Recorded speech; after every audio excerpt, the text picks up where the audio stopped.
যখন ছবিতে দেখি আমি এই লোকটাকে দেখে আমার খুব ভদ্র মনে হইতো, চেহারাটা সুন্দর না, দেখলে মনে হইতো এই লোকটা মনে হয় ভালো।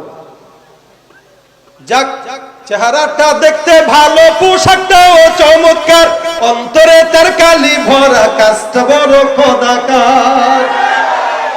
চেহারাটা দেখলেই মানুষ বলা যায়, হ্যাঁ? চেহারাটা দেখতে ভালো, পোশাকটাও চমৎকার, অন্তরে তার কালি ভরা, কাজটা বড় খোদাকার। এই মানুষের ভিড়ে আজি আসল মানুষ নাই রে নাই। মানুষ দেখতে চল হয়ে এবার জাদু ঘরে যায় সবাই, মানুষ দেখতে চল হয়ে এবার জাদু ঘরে যায় সবাই।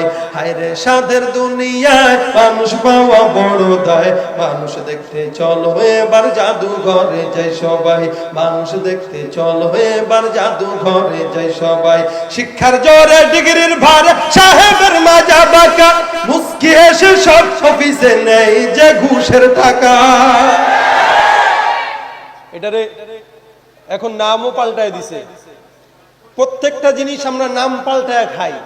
আগেরকার মানুষ মুরগিটারে আগুনে পোড়ায় খাইতো, এটারে পোড়া মুরগি বলতো, আর এখন কয় গ্রিল চিকেন। কথা কয় না, আগে গরুটারে পোড়ায় খাইতো, আর এখন কয় শিক কাবাব, শিক। মানে সবকিছুই আগের দিকেই ফিরে গেছে, নামটা খালি পাল্টাইছে। আগে খাইতো ঘুষ, এখন ঘুষ চলবে না, এখন স্পিড মানি।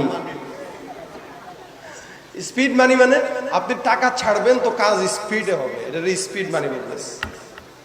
যত টাকা তত স্পিড, যত টাকা তত স্পিড। আর এটা উপর দিয়ে দেয় না, হ্যাঁ এগুলো কে দিয়েছেন, আমি এই বছর হজ করে আসছি, স্যার ভুল হয়ে গেছে, এই পকেটে রাখতে যাবো, হ্যাঁ মিয়া ভুল হয়ে বলছে পকেটে রাখেন কেন, বলে কেমনে দেবো, ওইটা তল দিয়ে দেবে।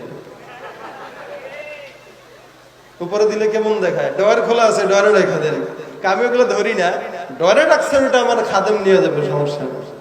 এ খায় না এমনি, না এমনি ঘুরায় খায়, ঠিক কিনা?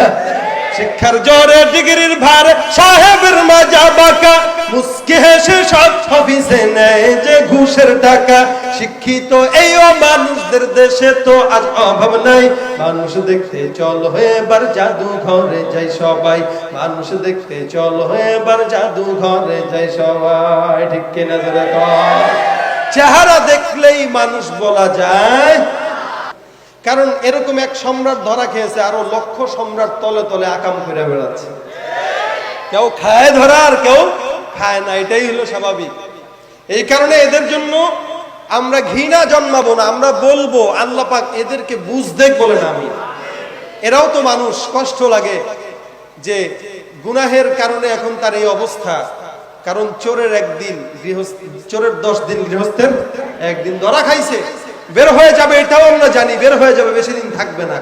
তবে বের হওয়ার পরে যেন চিরতরে তওবা করে সে খাঁটি মুমিন হয়, এই দোয়া করবে। আমিন বলুন, খাঁটি মুমিন হোক। কারণ একটা মুসলমান হয়তো সারা জীবন সে গুনাহ করেছে, এমনও তো হতে পারে সে মাফ পেয়ে জান্নাতি হয়ে গেছে, আর আমি তাকে টিটকারি করতে করতে শেষ জামানায় আমি জাহান্নামী হয়ে গেছি, হতে পারে না? এই জন্য আল্লাহর কাছে পানা চাইবেন যে আল্লাহ এমন বানায় না যে মানুষের ব্যাপারে টিটকারি করতে নিজেও যেন জাহান্নামী হয়ে যায়, এটা যেন না হয়।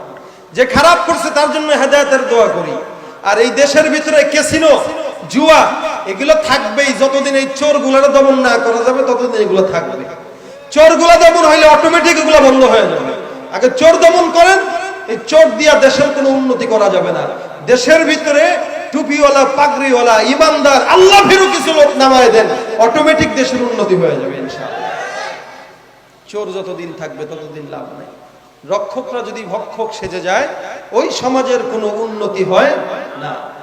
এ কারণে আমরা দোয়া করি আল্লাহ পাক এই দেশের প্রধানমন্ত্রী থেকে শুরু করে যারাই এই দেশে আছে, আল্লাহ পাক এদেরকে যেন হেদায়েত দেয়, বলে না আমি হেদায়েত দেয়, হেদায়েত দেয়।